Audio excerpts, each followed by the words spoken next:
everybody, and welcome to Books Unbound podcast, the podcast where we unbind books, we tear them apart to get to their heart.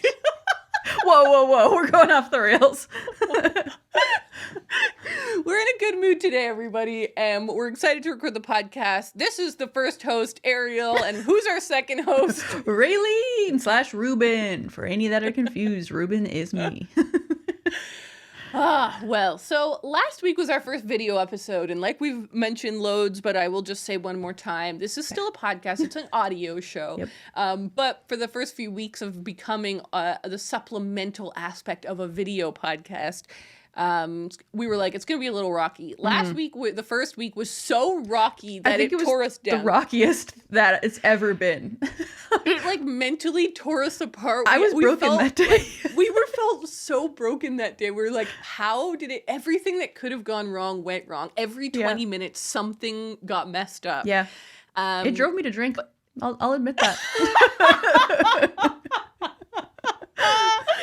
Ariel was like, I'm lying in bed at the end of the day, and I was like, I'm buying beer. I was like, I don't want to drink my feelings away, but tonight I'll make an exception. Just a little bit. It was just such a mess. But yesterday, we actually recorded next week's episode because, you know, things are, sometimes they have to get a little out of order so that we're always on top of episodes because Raeleen's going on a big, exciting trip. Going away. To Mexico. Yep. Going to a wedding in Mexico. So that's so exciting. So because of that, we had to pre-record. But yesterday's episode actually went so smoothly. Yeah. We were like, oh my God, wait, maybe video isn't going to kill us. We know and what now we're doing here today. Yeah, and now we're here today, and I feel like...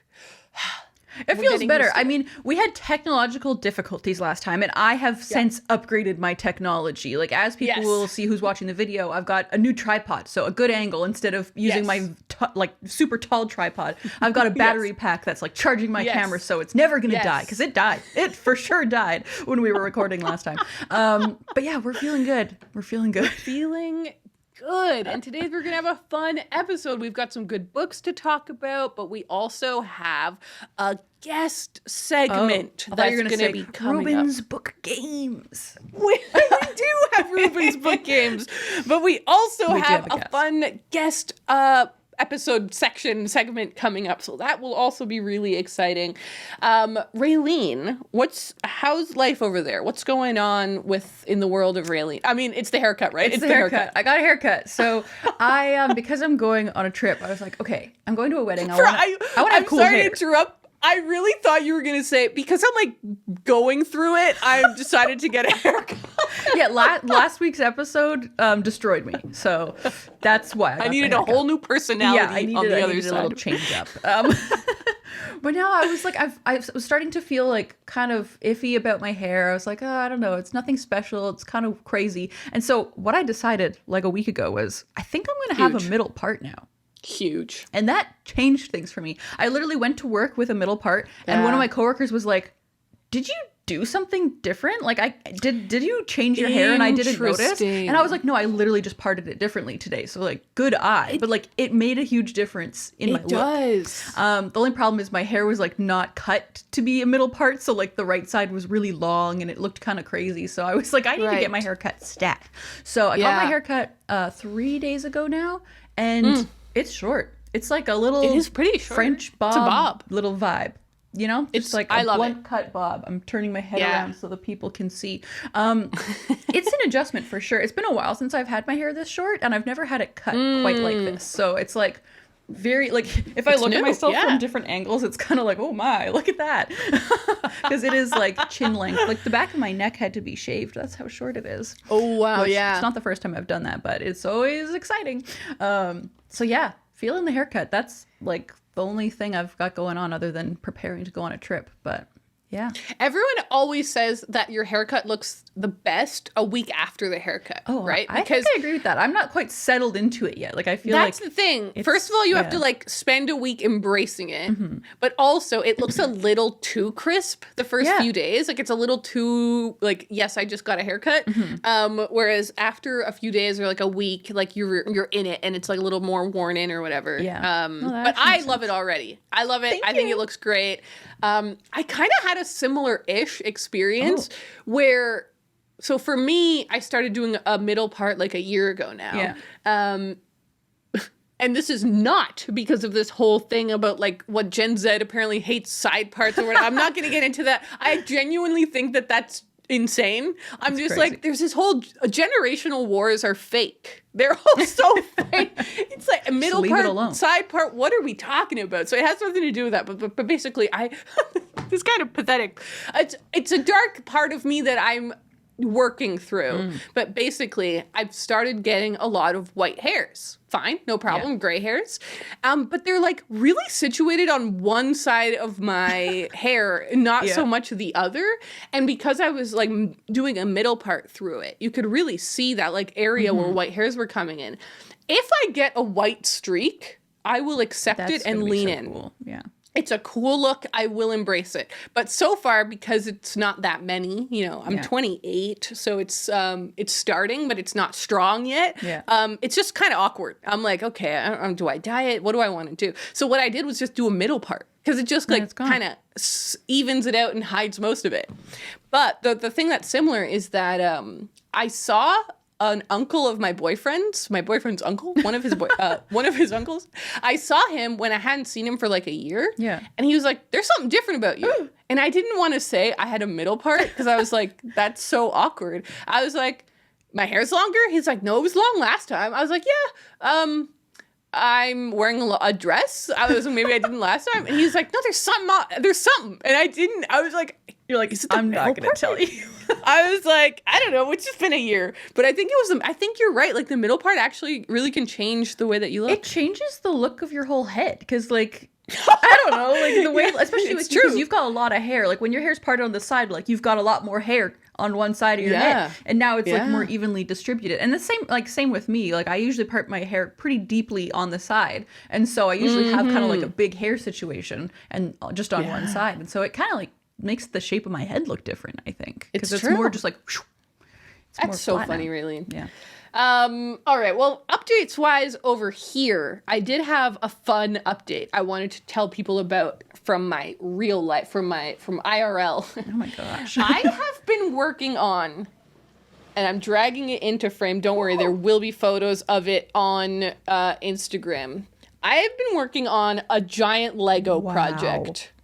So this is, I mean, it's unbelievable is what it is. It's incredible. This is the Birch Books Bookshop Lego set.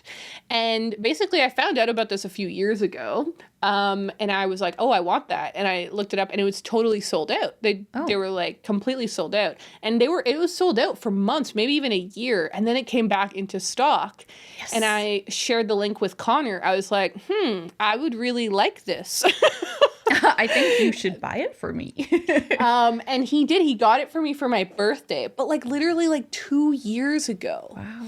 And I can't believe I never did it partly because it is a huge it's a lot of Lego bricks. It's like it's a pretty huge project. Yeah. But finally I was just sort of like, well, you know what? I really want to have a better balance. Can talk about this kind of another time. I'll continue updating people on my work-life balance, but I want to have a better balance between like my work days and my off work days and my during the day when I'm working and then during the evening when I don't want to always be working. So I'm trying to force myself to fill that time with things I really like that are not that I can't actually work. Like I can't work while I'm doing Lego. Like I'm just doing Lego. So anyway, I built the bookshop, but it's 2 buildings. So now I've started, I've broken ground on a second building. Wow. How many hours did it take you to build that one that you built?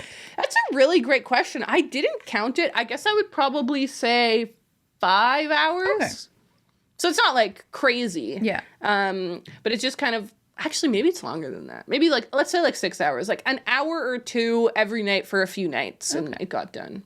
It was really fun. It's really, really fun. But yeah, I was saying to Connor, I was like, I don't know what the heck I'm supposed to do with this thing now. This is my problem with Lego. Yeah. I love Lego. I find it so pleasurable to put it together. I enjoy it's like a puzzle, but for me, puzzles often can become a little boring. With Lego, you're always like working on something new and also obviously it's 3D. I feel so excited by little genius things that the Lego engineers think up. You're like, what am I building? And you're like, oh, of course, right? Like, it just feels really fun and adventurous in that little building way. And then I love the finished product. Like, they're so high quality and they feel really cleverly done. But my huge problem with Lego is that I don't know what to do with the Lego afterwards. I'm like, okay, I've built this beautiful bookshop. I guess I just tear it down now. Right? And then like, build it again? Like, what's the idea with that? Like, or do you want to keep it built forever? Yeah. So I'm like, okay, well, it's really beautiful. Like, especially for me, like, it's a little bookshop. It's kind of like my miniatures where I'm like, it's like a miniature bookshop. And Connor, oh my God, Connor was a genius. He said, why don't you put it on your bookshelf? And I was like, wait. So I removed 5 books from my bookshelf and I slid this in between the books and it looks amazing. It looks so good. It looks like those book inserts that people make. That's what I thought like it was at first. Peeking in. I was so confused. I didn't realize that was what you were building because you sent me a picture. Like, I knew you were building Lego and then I forgot what you were building. Right. And so when you sent me that picture, I was like, whoa, what did you buy? What is this cool thing? And then I was like, oh my God. It's the Lego. It's the Lego. Yeah. It looks so beautiful. So I'm going to add some lights to it because if it had little lights in all the windows, I think it would be so beautiful that we'd all lose it. Yeah, I think so. And it will be in a video that's coming up on my channel in the next month or so when I upgrade my bookshelves and kind of rearrange things a little bit. I will show myself like adding that to the shelf. Cute. But all right. Enough Lego talk, Raeleen. Let's talk about books, baby. What books do you want to talk about this week? Okay, well, I guess I can start by giving kind of an update on what I was reading last time we spoke. So I'm still listening to A Tale for the Time Being by Ruth Ozeki. Still just slowly listening to it, like an hour every weekday. So it's slow going. I think I have 5 hours left, so I'll be finished it by the next time we talk. Oh, for sure, because I'm going on a trip. I'll definitely be done it by the next time we talk. And I'm still enjoying it. It's just kind of like plodding along right now. Like, it's definitely not going to be a new favorite, but it's definitely enjoyable. The Liars Club, on the other hand, I had to DNF that book. Plot twist. That's actually kind of scandalous for a couple of reasons. Number one, you never DNF. That's very rare. Happen. Yeah. Number two, it was the second book of the year technically for you. Yeah. So the fact that like the second book was a book you had to give up on. And it was a book I was really excited for. Exactly. Number 3 was that you actually were really... I feel like you would have guessed it was a 4 out of 5 or a 5 out of 5. Oh, yeah. But I fully bought that book with like the level of excitement of like, this is going to be a new favorite. And so that's why I like put off reading it for a little while because it was kind of that mashed potato thing. And I was like, you know what? Let's conquer it. And I read about 1/3 of it. And I just found that I was just not into it. Which is, it's like hard to explain because it is a memoir, so it's not like I can say, oh yeah, it's just so boring, like her life was not interesting to me. But she did have, it's all about her childhood when she was 6 years old, very specifically. Like, I think there is a tiny time skip in like part 3 of the book, but for the most part it chronicles like 1 year of her life as a child. And so I felt like it didn't have a lot of momentum, I think was probably the problem that I had with it. Because I'm also like internally comparing it to The Glass Castle as I'm reading it, and in that book there's a lot more momentum and like more siblings, and so there's always kind of like events happening, whereas in this book I just found it to be a little bit more slow paced, and I don't know, it just wasn't gripping me. And I read a lot of reviews before I decided to DNF it, because that's what I always do. I'm like, am I going to do this?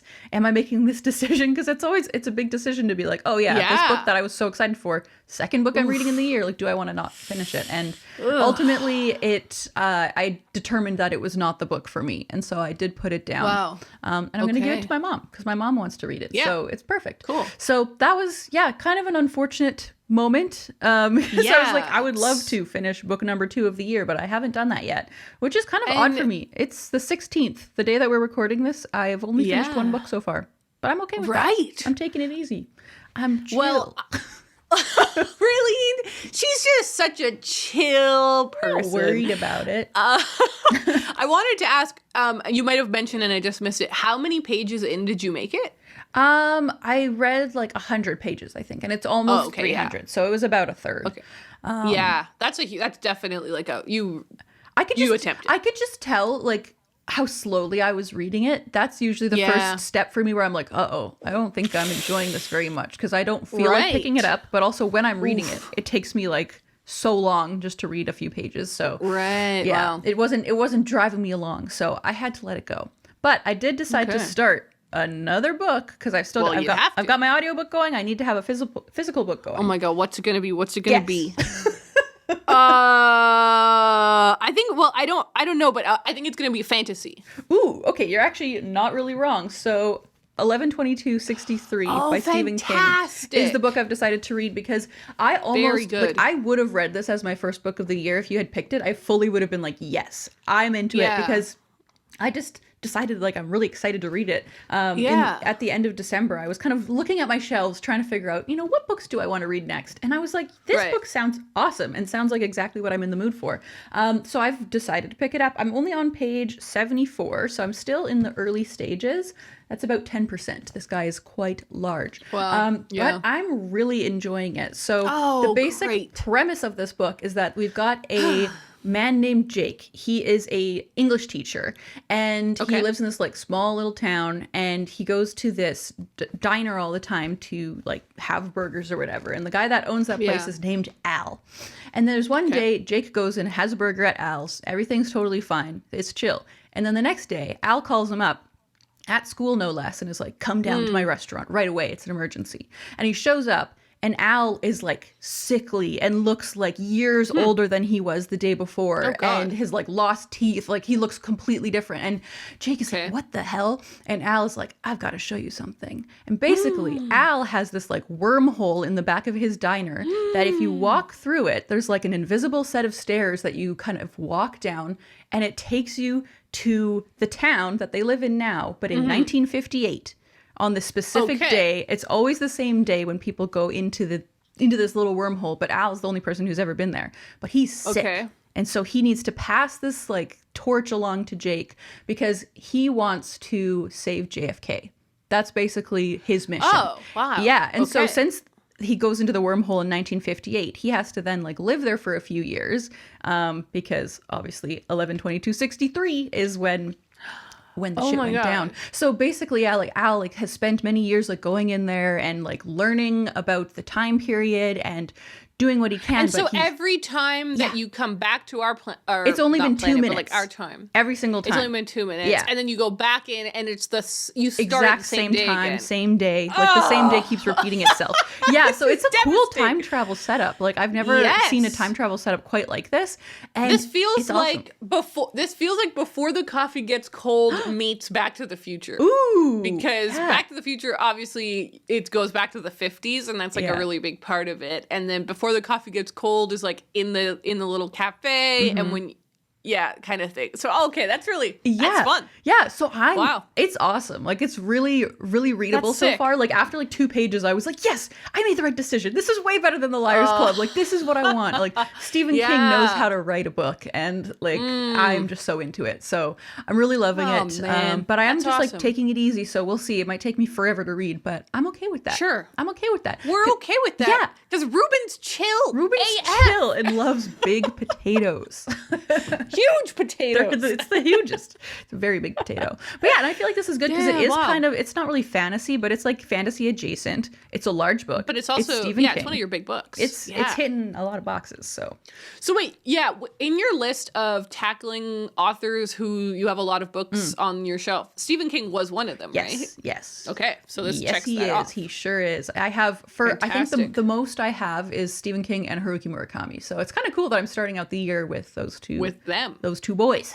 Yeah. All right. Well, okay. Well, but you know what? Before we dive into my reading, I think we should cut to our guest segment because I really want people to hear it. And it was so much fun. So we are going to talk with Kat Frick Miller. You might know this name because last year I read her book, If I Had an Old House on the East Coast, that she illustrated, and I really enjoyed it.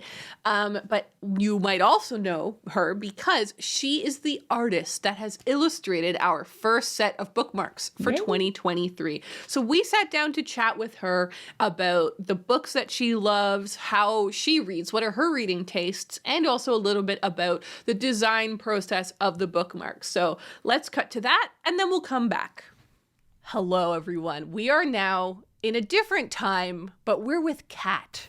And we are so excited to have Kat Frick Miller here on the podcast with us. Kat, please say hello to everyone. Hi, thank you so much for having me. We're thrilled to have you. We're thrilled that you have designed the first bookmarks of our 2023 segment of the Bookmark Club. And you really leaned into a theme, which I was so excited about. Because when we started emailing back and forth, I was like, we totally like to leave this up to the artists. We want you to do whatever sparks joy. But you were like, is there any theme that might work? And I was like, well, because the way that I was introduced to your art was actually from the Independent Mercantile. So that's a shop in Halifax for everyone who isn't in Halifax. It's a shop in Halifax that my brother worked at when he first moved to Halifax. He got this job as like a starter job. And he was like, Ariel, we have really good art in here. You should come check it out. So I did. And I found one of your paintings in there. And it's this beautiful print of a boat dock situation. Right. Yeah. And I was like, oh, I have to buy this. Bought it, hung it in my house. And then when we were like, okay, we've got to do some bookmarks this year, I was like, I wonder if Kat would say yes, because that would be so epic. And then when you asked about a theme, I was like, well, I know you can do boats. I was like, I know you can do landscapes. One of the things we always joke about on the podcast is that we're from coast to coast, because Raeleen is in BC. We're over here in Nova Scotia. And, really smashed it out of the ballpark, Kat. Those bookmarks... Well. We love them. Any excuse I have to paint a container ship, especially, I'm just like, Halifax, here we go. But I have to mention that, so you have that print of mine, which is like lobster boats in Peggy's Cove. Yes. And it made a small appearance in one of your YouTube videos. And I instantly got like messages from like 5 different people being like, Kat, you're on YouTube. And I was like, I don't know what this is. Okay. So anyways, that is how I was introduced to your world. So, no way. I didn't know that. That's actually so cute. Raeleen, I don't know if you remember, I did a video where this was like over a year ago, but I did one corner of my house nice and I hung up some paintings and I was like, we're going for like a nautical theme. And there was another beautiful painting a friend of mine did with a ship.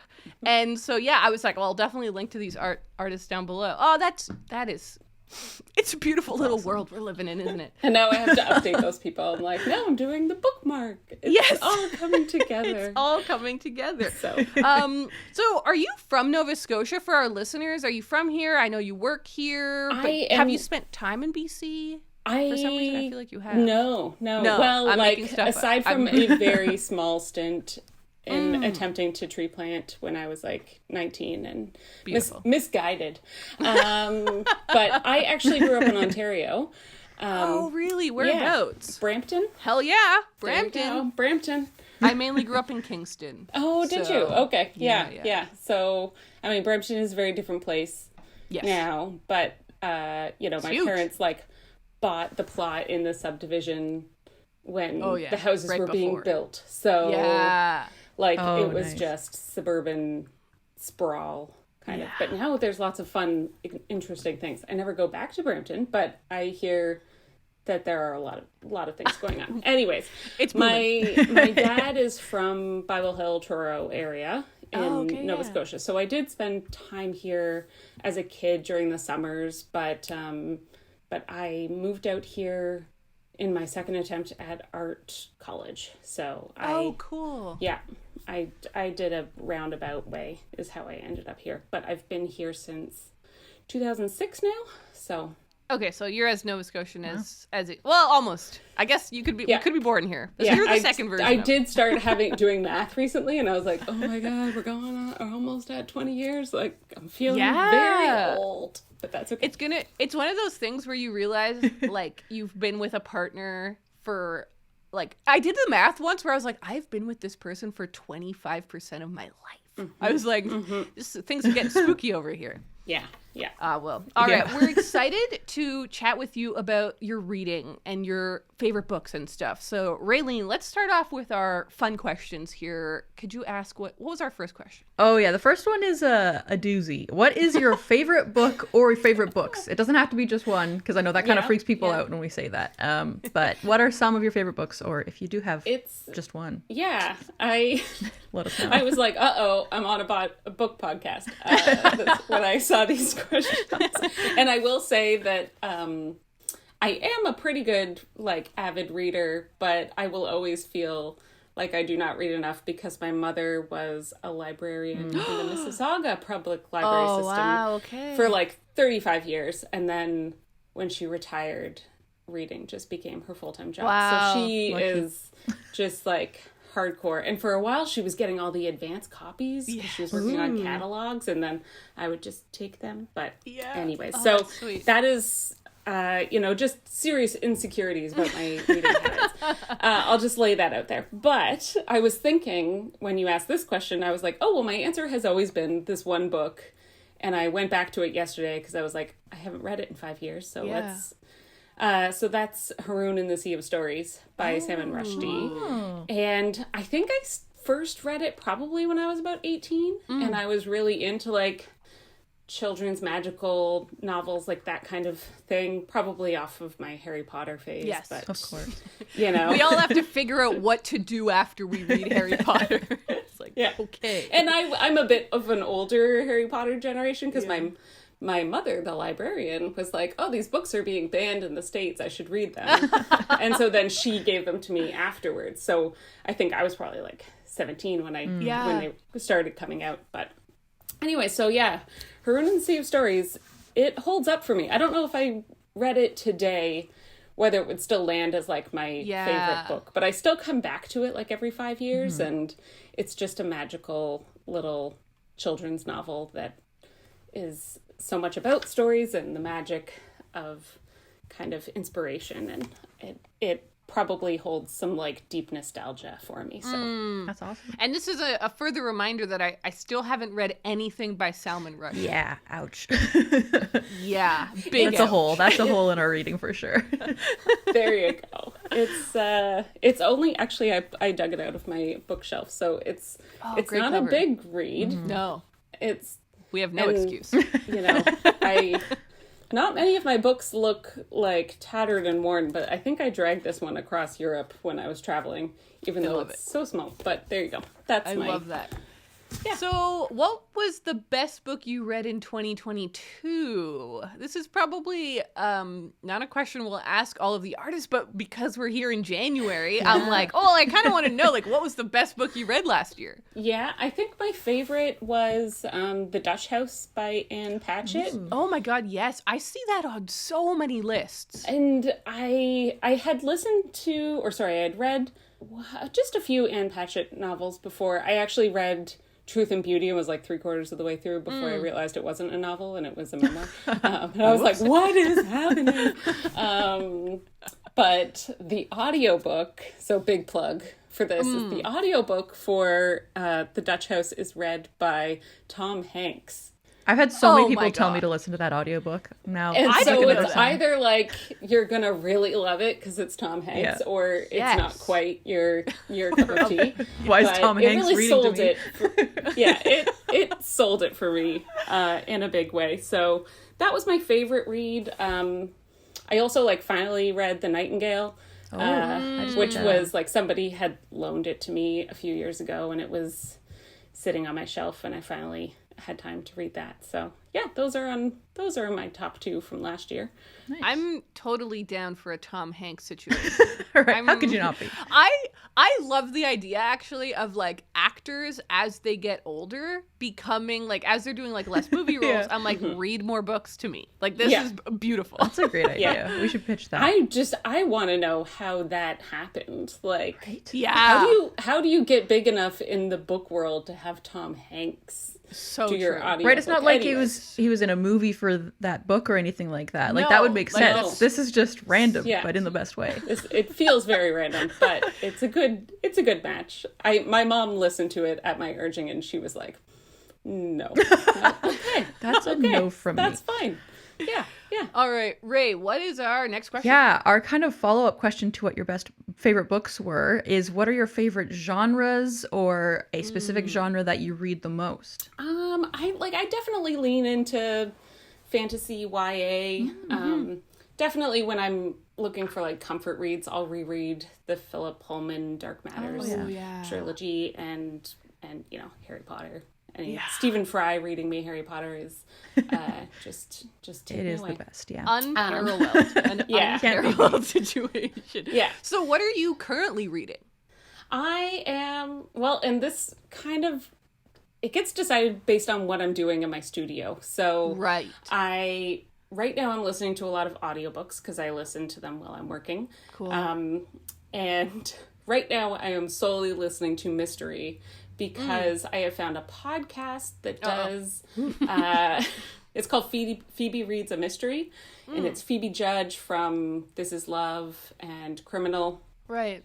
And so I think they must just read from like public domain books, so they're mostly older books, but I kept having it where I would read, like, listen to a huge stint of a book, and then I'd move on from the project I was at and then come back 2 weeks later and the book had been returned to the library, and I was like, no. So the podcasts are always there for me. And there's like 27 books in that catalog on that podcast. So I think the last thing I listened to was a P.G. Wodehouse novel. Something New, I think is what it was called. And I'm a big P.G. Wodehouse fan as well. And I listened to some Agatha Christie, which I don't think I ever would have picked up an Agatha Christie book. Yeah. But now I've listened to tons. So it's a really fun way. And I like the way she reads novels. So that works for me. One of my best friends is currently in a huge Agatha Christie moment, and it's making me really want to pick them up. I also, like, obviously love, like we all do, Glass Onion, and what was the first one? Knives Out. Knives Out. Yes, Knives Out. And Rian Johnson, who makes those movies, has like talked about how much he loves Agatha Christie. He's just trying to be Agatha Christie, but in movies, and I'm like, I really respect that. And I will say, I know that Christmas season has passed, but like, there's great Agatha Christie, like, Christmas novels, like Poirot. They're really good, seasonal. She's got a novel for every occasion, I'm sure. Yeah. Okay, well, Kat, our next question is, what is your favorite bookshop? It can be local to where you are, or a cool place that you've been out in the wild. Well, and I know that you were thinking I was living probably on the South Shore, and I did live in Lunenburg for many years, and so Bookshop Books is definitely one of my favorite bookstores, and they're right downtown in historic Lunenburg, Nova Scotia. They have really great like staff picks, and I just find their collection really nicely curated. And they also host a lot of like author events and book events, which is pretty good for a small town, to keep that going. More local to me, there is a really fantastic used bookstore in Dartmouth called J.W. Duels, and it's like a maze place where they just have kind of everything. So I always find something fiction that I want to read, but it's also good for like reference books, or they carry a lot of local history things, so you'll come across like one of those little like educational pamphlets from the 1970s, like Ross Farm Museum. Cool. This is how we weave baskets, and apple varieties, and I always love those things that you're not going to find at every bookstore. So that's one of my favorite spots to go and spend a lot of time in. I love that because one of my resolutions this year, one of my reading resolutions, is to visit every bookshop in Nova Scotia. I forgot about this already. Which, slightly ambitious, but not too ambitious. There's 33 according to my list. Yeah. And as you can imagine, almost half of them are in Halifax, Dartmouth. Yeah. So I can definitely do days where I just hit up multiple in Halifax, Dartmouth area. And so I haven't been to the one you just mentioned, so I will hit it up this year, and now I'm extra excited. Nice. That's not too many for Nova Scotia, but I wonder if that includes like used bookstores and it does. It does? Okay. It does. And I mean, Nova Scotia is like capital of like the coffee shop bookstore. And, yes, it's always like a little bit of a mix. It's not just a bookshop. Yeah.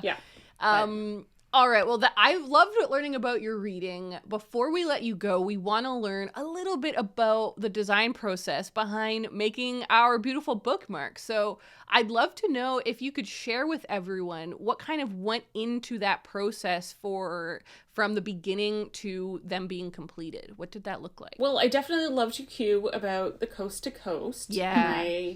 So I had fun with that. I mean, it was an interesting challenge to create. Essentially, you've got like 4 different compositions, but you want them to make sense together. And so, I mean, I was just thinking about reading and like what my ideal reading day would be, and thinking about landscapes. So for me, I'm not a digital painter, but I am working on kind of using some of those tools in my process. So I think I did the sketches just in Procreate.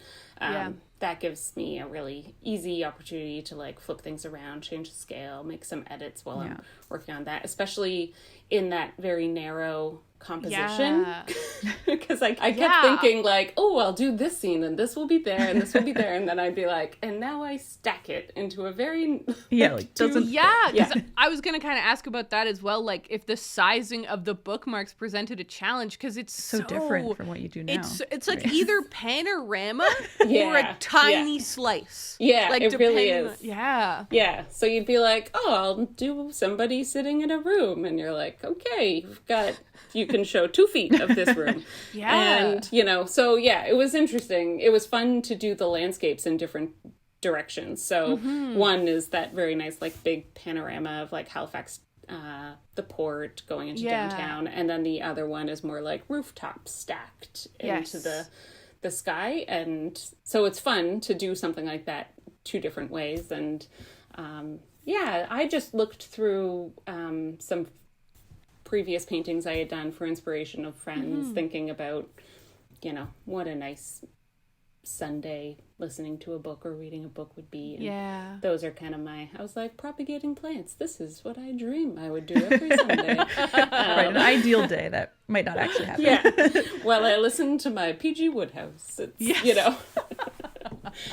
So I love it. Well, we feel so lucky to have had you for the podcast, but of course, mainly for the bookmarks, because they're going to go out to people and they're going to use them in their books and stuff, and it's going to be so beautiful. I can't wait when people start to get these in the mail, and they should be shipping out kind of around the time this episode goes live.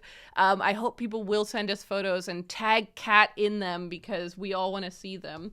And I also want to do a little mention of your book, because I read this last year and I loved it. My brother gave it to me because obviously I had just bought a house on the East Coast, and your book is called If I Had an Old House on the East Coast, which you wrote with Wanda Baxter. And you've illustrated it, and it's just stunning. So definitely a big shout out to that one, because I really enjoyed it. So thanks so much, Kat. And hopefully we'll link up again, I'm sure, because it's Nova Scotia. We'll bump into each other, definitely. It's true. At one of the 33 bookstores. Yeah. Thank you so much for having me. Thanks so much, Kat. And now we're back. So, hello. Welcome back to... We're back. For me, it's been 10 seconds. For you listened to that whole beautiful segment. So we're so grateful to Kat again for having come on the pod. The moment we hung up with her and then Raeleen and I jumped onto this other call, we were like, that was so nice. That was awesome. We were like, fantastic.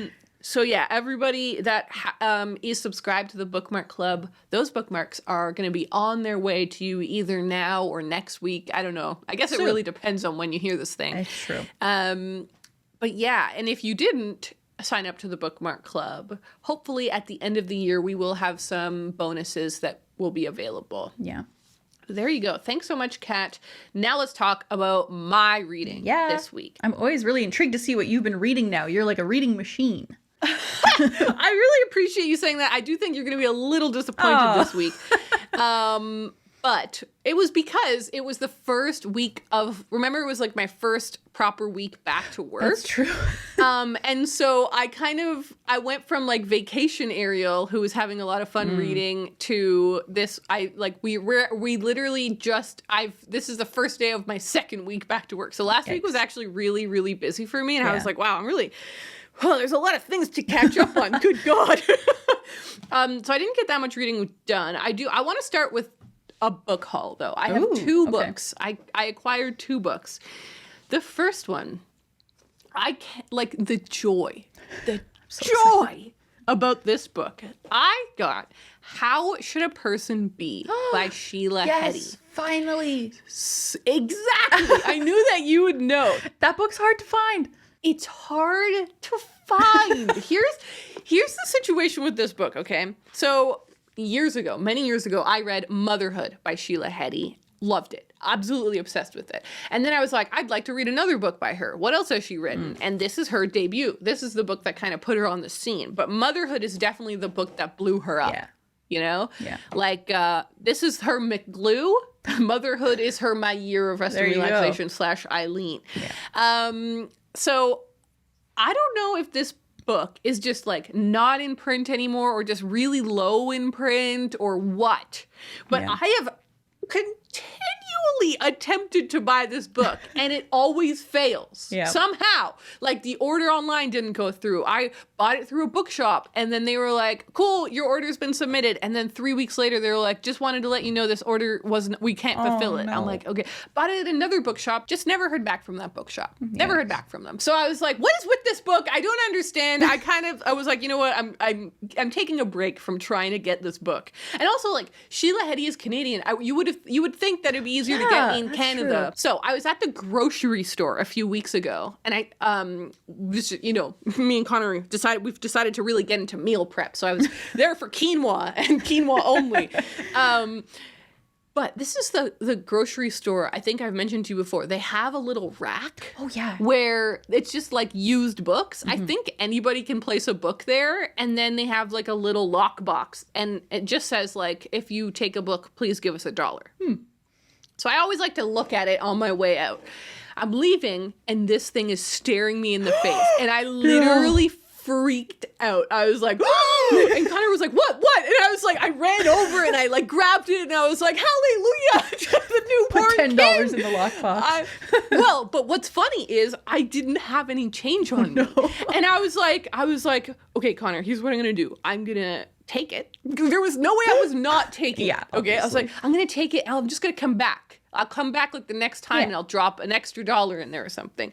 And Connor just looked at me like side-eyed me. He was like, I don't think you can do that. And I was like it's a complete honor system, right? Like it's a small grocery store in a small town with a random rack for I don't know what charity it is. So I'm just like, nobody will know. But I'm like, no, you know what? That's a little shady. I go in my wallet, I had a $5 bill, and I was like, this moment and this book is well worth $5. Totally. Thank you to this charity. I drop my $5 bill in there, and I walk out the happiest woman you've ever seen. I'm like, wahoo! What's crazier? Okay, Raeleen, crazy. So I get home. I'm like, I can't even explain how chuffed I was. I get home, I start flipping through. And I see it's signed. What? Sheila Heti has signed this copy. How did this happen? I have absolutely no idea. I have absolutely no idea how it ended up in my grocery store, signed by the author. That's wild. Do you know where she's from? Toronto. Okay. She's a Toronto lady. So... And this is also, just to add to the confusion, this is a British edition. Yeah, I was wondering that. I was like, that doesn't look like... our type of book. So this is a British edition signed by the Toronto author I found in a grocery store in Nova Scotia. Insane. Make it make sense, Somebody, I love it. Please. I love it. The moral of the story, though, is that I was so excited. It just felt like the biggest victory ever. Yeah, no kidding. You don't need to buy a book ever again with that kind of life. So then the second book I'm going to haul, the second and last book, is a book that I saw Lena talk about. My good old pal Lena, who we've had on the podcast before. She did her big wrap-up video, where she talked about her favorite books of the year. And this was an honorable mention in her video. It wasn't one of her favorite books solely because it was a reread. And she was only doing she was only mentioning in her list new books she'd read, but she was like, I reread this book that was a favorite in another year. Cool. And she was like, and it was honestly one of the best books I read this year, even though it was a reread. So that was like almost a triple stamp of approval. Not only did Lena recommend it because she loved it the first time she read it, but she super loved it the second time she read it as well. Sign. I was like, okay, I'm really intrigued by this book. I'm going to get it. And so I actually bought it the day after Christmas or something, or whenever I saw that video, because I had all my gift cards, if you remember, all of the gift cards. So I spent some of my gift card money on this book, and it finally made it to me. So it is Wedding Toasts I'll Never Give by Ada Calhoun. Have you heard of this one? No, but I love the title. Yeah. Sounds cool. Me neither. Love the title, like the cover. Very small, which that's always good. It's 168 pages. Ada Calhoun, where is she from? Wow, her biography on the back of this book is really lacking. Let me read this to you. Ada Calhoun has appeared on the Today Show and has written for the New York Times Modern Love column, New York Magazine, and the Oprah magazine. Her book, St. Mark's is Dead, was named a New York Times Editor's Choice and a Boston Globe's Best Book of the Year. That didn't tell me anything about Ada Calhoun. No, it's just listing things she's done, which it's impressive. Yeah. It's very impressive, but I want to know where she's from or anything. That's so fascinating. Okay, so I don't know anything about Ada Calhoun. I will have to look this up. Oh my god, what are the odds? The first blurb on the top is by Tom Hanks. Oh, who just I thought you were going to say Sheila Heti, but that is even more of a plot twist. Oh, that would have been crazy. No, who we just mentioned with Kat. Tom Hanks says, last book that made you laugh? Ada Calhoun's Wedding Toast I'll Never Give. I mean, underlining and yellow marker, bust out laughs. That's very awesome. Good. Okay, so as you can sort of guess from the title, it is a collection of essays about marriage and weddings. And I'm so intrigued. As you will remember, because I kind of mentioned it throughout last year, 2022 was really the year of weddings for me. Big time. I had 4 really close friends get married. I went to 2 actual weddings, and then I kind of was around you right before your wedding. You were hovering around for all the wedding activities. I got as close as I possibly could to that wedding. And then my other really close friend, she got married, and she did message me like a couple weeks before her wedding. She's like, I just want you to know that I wish I could have invited you to this wedding. And but we became friends after a lot of the wedding planning had already happened. Yeah. And so it was sort of like not possible. And I was like, you know what? Just the fact that you said that was really beautiful and I appreciate it. And anyhow. Last year was a real year of thinking about weddings and thinking about marriage and just so crazy that this is the phase of life that we're in. So many of my friends are getting married and engaged and stuff.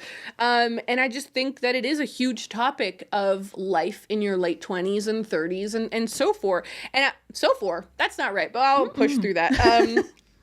So I got this in the mail literally today. I was talking to Connor about this book. I was like, I'm really excited. I actually ordered this book already. I was like, where is that book? I ordered it ages ago. Where did it go? And I checked the mail or the little tracking number and it was like, this book's already arrived. Oh. I was like, what?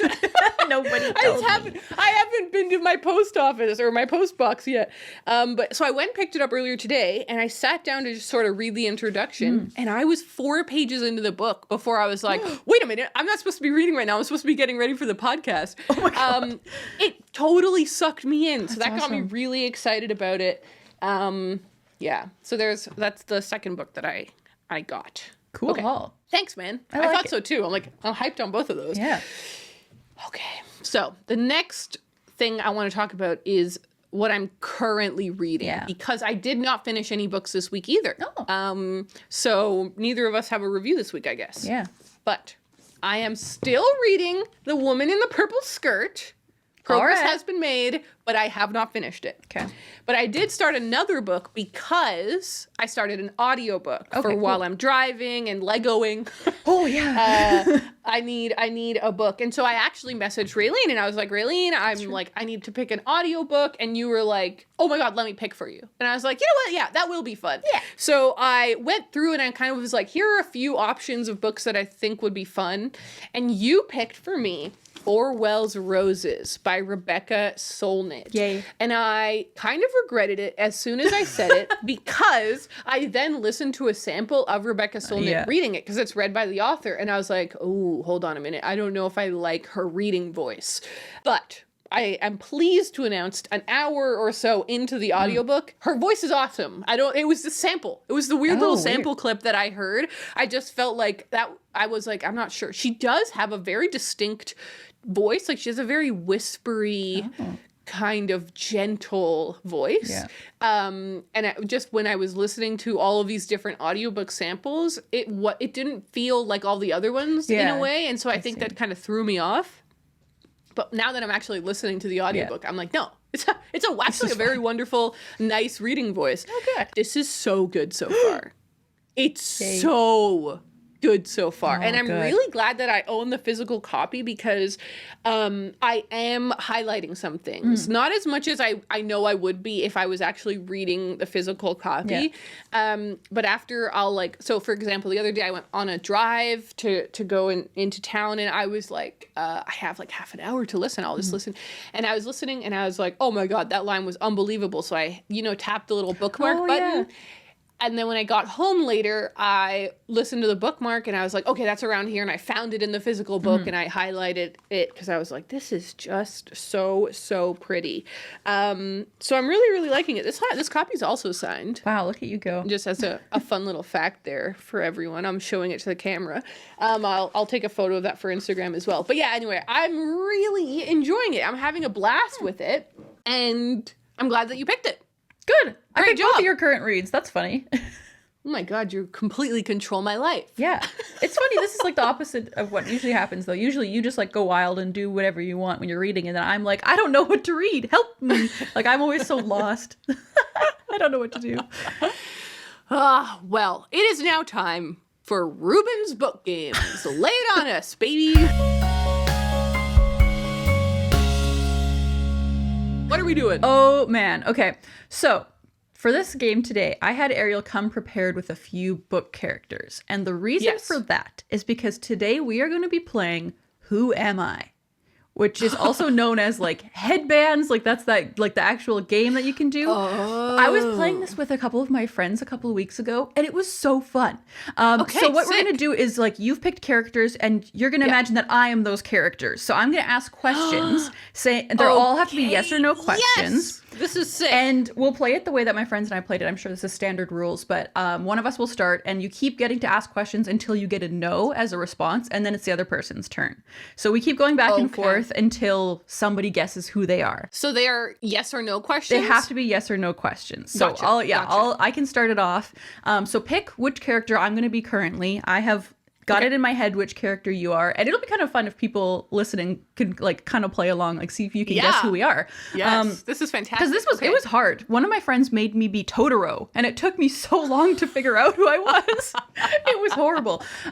Okay, so it can be really tough. But they're all book characters. That's what we've selected. So that question is out of the way. We know that these are characters from books. So I feel like it'll move forward a little bit more quickly. Okay.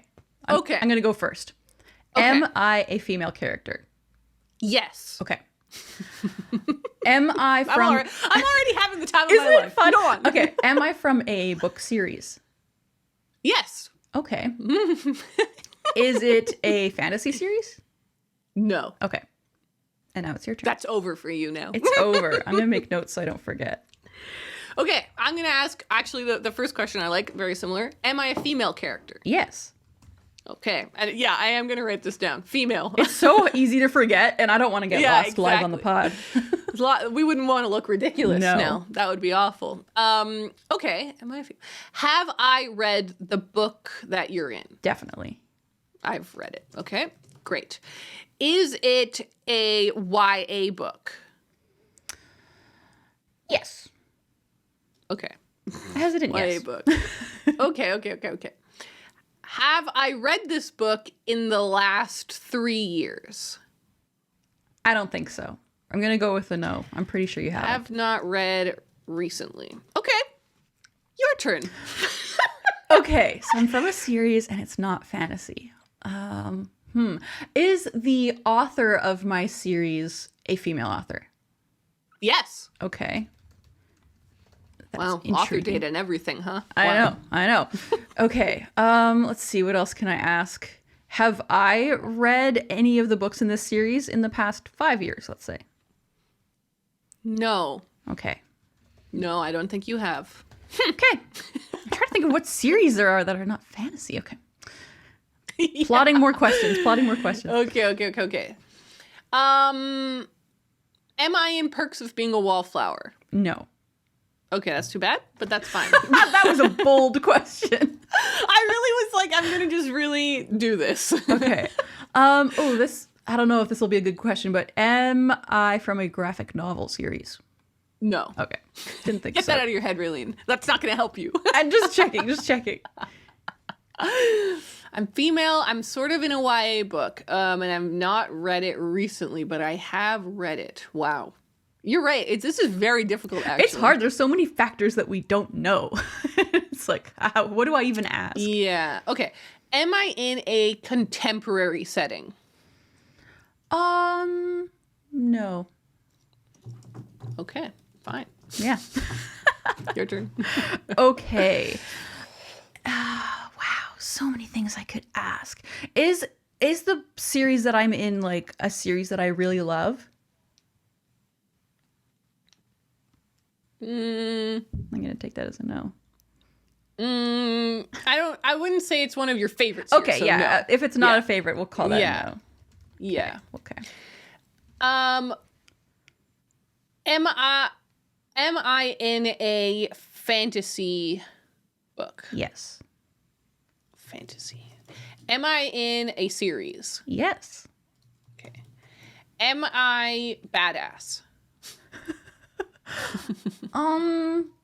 In certain situations, I'll let that be a yes, but I wouldn't say all the time. I wouldn't classify you as a badass necessarily. Okay. That's interesting. Am I Bella? No. Okay. I love that that's where your mind went. Well, I'm like a fantasy series that I've read, and then I'm like, if I was Katniss, you would have definitely said yes to being a badass. Yeah. Bella is not a badass, but she kind of is sometimes, actually, a little bit weirdly, uncharacteristically. Oh, that's so funny. Okay. It's funny because, like, me, I know who the character is, and having you think it's Bella is very funny. But, like, it's like, I can see where you're coming from. Like, the similarities are not too far off. Okay. I guess I forgot to ask, is my series YA? That's a difficult question. But is it a children's series? That's a different. Oh, well, I guess because you said yes to the first one. Yeah, sort of. So it's in between a children's and a YA kind of a situation. Okay, but it's not fantasy. I feel like every series that I can think of that falls into that is fantasy. Okay. Yeah, I'm feeling similarly. Is my character a teenager?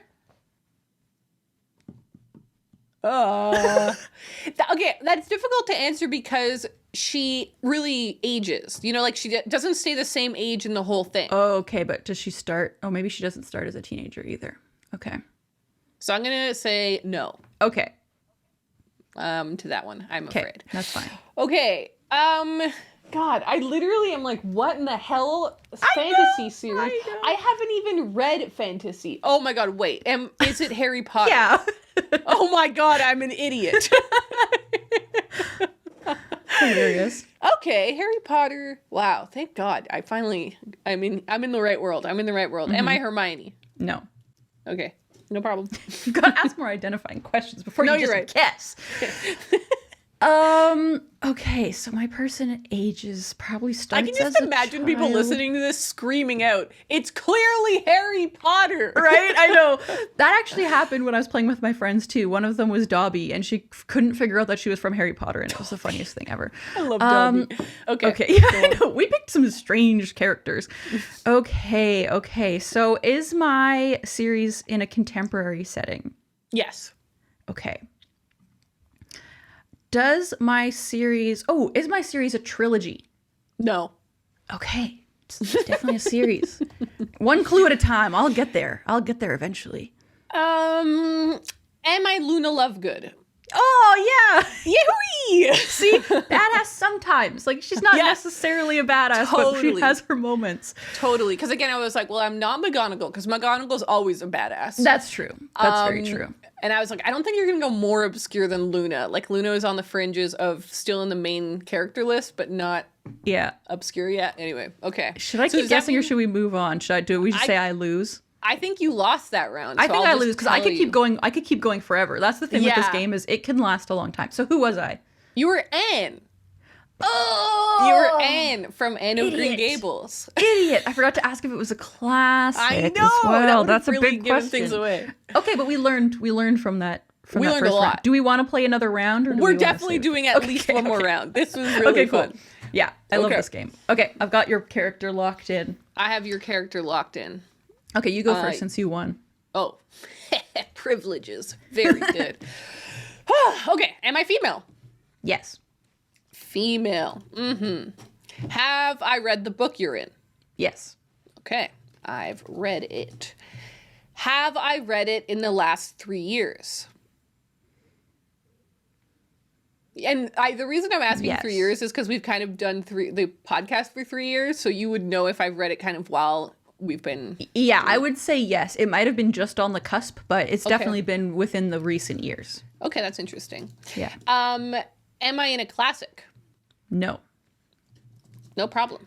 I learned a lot. You've got a lot of information. Okay. I am... I'm like, should I... Okay, am I a female? Yes. Okay, good. When I played this with my friends, we were all boys. Every single time we were boy characters, so I was scared to ask this. Okay, so I'm female. Am I from a classic? Yes. Ooh, okay. Is this a book that I've read? Yes. Okay. I just wrote yes. I didn't write the answer to the question. Helpful. That's not going to help you, really. Classic. Read it. I was just going to write yes. Oh man, I'm losing it over here. Okay. Is it a standalone book? Yes. Okay, cool. Am I a... It's funny because most classics are standalones. Only Anne... Like, I that was, actually that really threw me for a loop. Yeah. Okay. Was my book written by a female author? No. Okay. Interesting. No. Yeah, that is interesting, actually. Okay. I'm a female in a book I've read in the last few years, and I'm not a classic. No problem. Am I in a contemporary, like, literary fiction-y type book? No. Okay.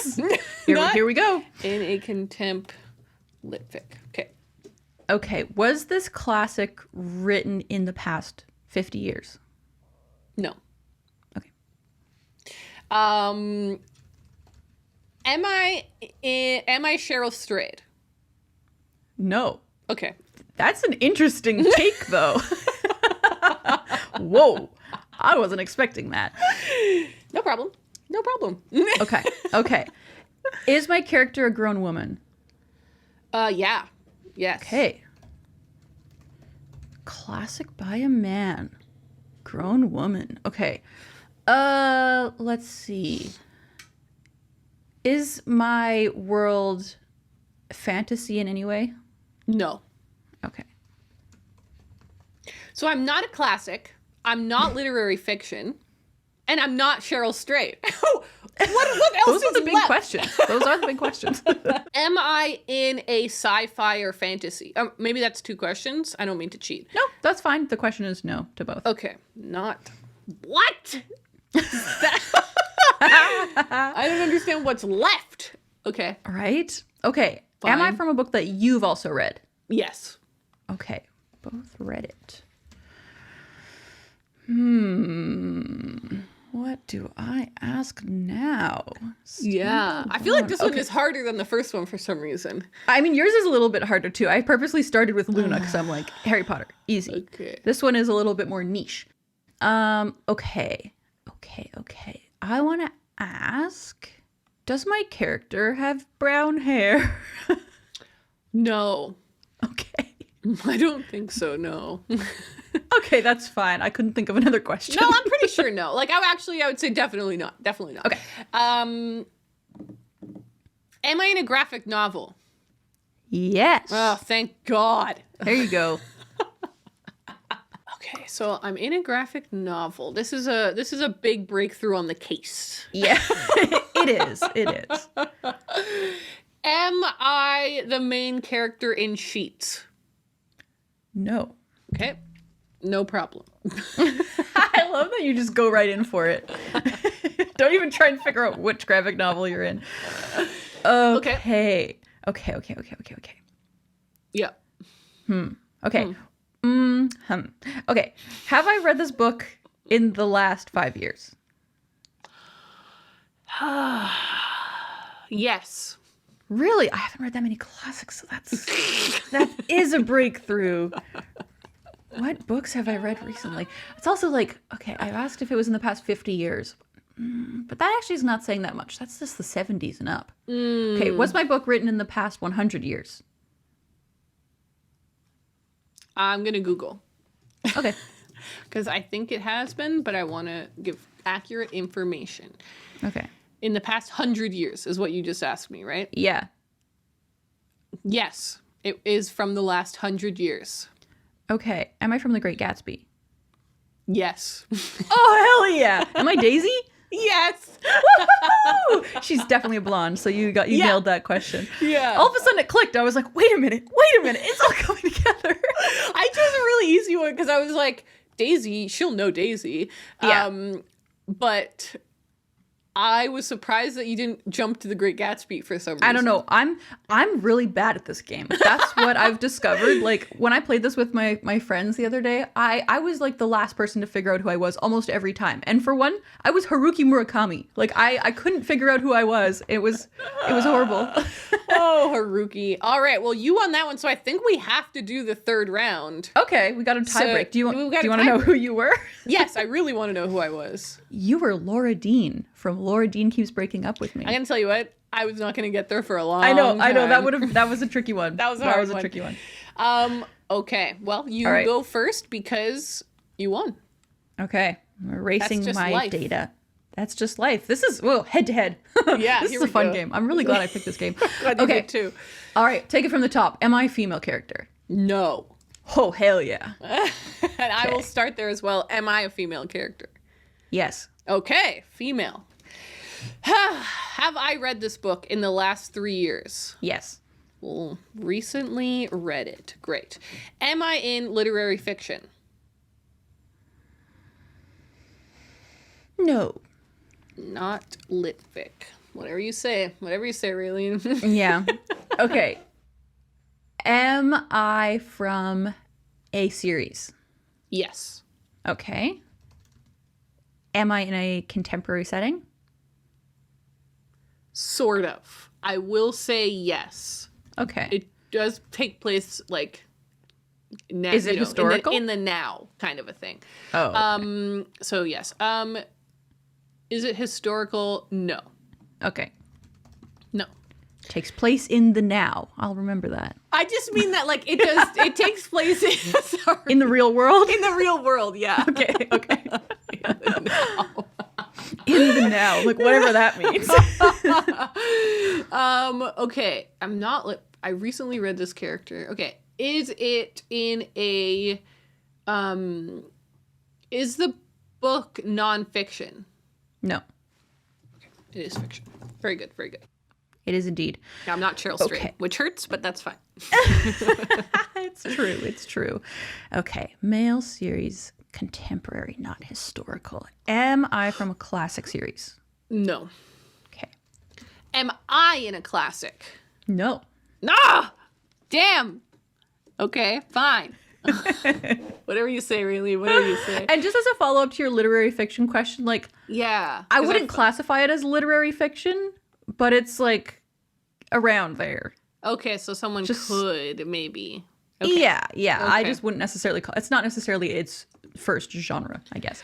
Okay. Is it my turn or your turn? It's your turn, because I'm not in a classic. Okay, right. I got lost. Not a classic, but it is a series, and it's contemporary. Okay. Is this something that we've both read? Yes. Oh, okay. Yes. Another series. Man, the series thing really throws me for a loop. I'm like, yeah, that's tough. There's so many ways that this could go. And it's not a fantasy series, and we've both read it. Like, my mind is just like, Narnia. And I'm like, no, it can't be Narnia. Stop saying that to me. Okay. Is this something that I've read in the past 3 years? Is it something you've read in the past 3 years? No. Okay, so it's something we've probably both read a while ago. Am I in a translated book? Ooh, no. That's a good question. Okay, not translated. Fine. Your turn again. That's a great question. Okay, was my book written by a male author? No. Okay. Okay, we're getting somewhere. We're starting. The pieces are starting to come together. Not translated, huh? Mm-mm. Am I by Otessa Moshfegh? Yes. Oh my god. Otessa. I see what you're saying about maybe not being lipfic. Yeah. Okay. That's kind of a tough question. And I am female. Am I Eileen? Oh, man. Yahoo! I was really hoping to ask more questions. You were Edward Cullen! I really wish I had gotten there. That is so fun. Do I sparkle in the sunlight? My next question was going to be, am I the star of my book series? And I don't know what you would have said to that. Oh, yeah, I would have said no. Yeah, he's not the main character. He's not Bella. I guess you can't be the star, I think, if you go away for huge portions of the book, right? So that's true. That's how I would have justified the no. But yeah, I felt like that was a breakthrough kind of question. That is a breakthrough potentially for some of the other characters. That's a huge, because that does really help. Another good question would be, is my name in the title of the book? Because that could give you a lot. Like even Laura Dean, that would give you that, Just things to think about for next time. I'm gonna make us play this game again sometime for sure. I definitely hope that we do this on Book Games again, because it is really, really fun. Sweet. There you go, everyone. Thank you so much for hanging out with us on this episode. We had a great time. Thank you again to Kat for joining us for this episode. It was a lot of fun to have her on. And we will talk to you guys. Oh, wait, I will plug. We're going to go record our Patreon mini podcast now. If you want to support us on the Patreon, it's an option. And if you want the new pin, it is there. Everything is linked in the show notes. So thank you so much to everyone. And we'll talk to you next week. Bye.